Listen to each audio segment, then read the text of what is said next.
ഒക്കെ തുരത്താനായി ഒരു ചെറിയ വിദ്യ കൂടി ഞാൻ ഇതിൽ കൊടുത്തിട്ടുണ്ട്.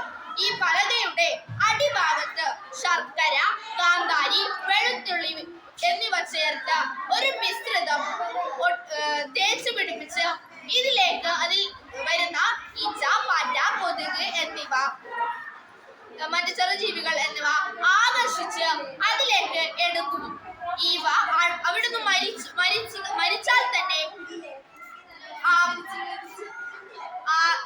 പാറ്റകളും മറ്റുള്ളവയും ആ ബോക്സിലേക്ക് വീഴുകയും പിന്നീട് അത് കമ്പോസ്റ്റ് മിശ്രിതത്തിൽ ചേരുകയും ചെയ്യും.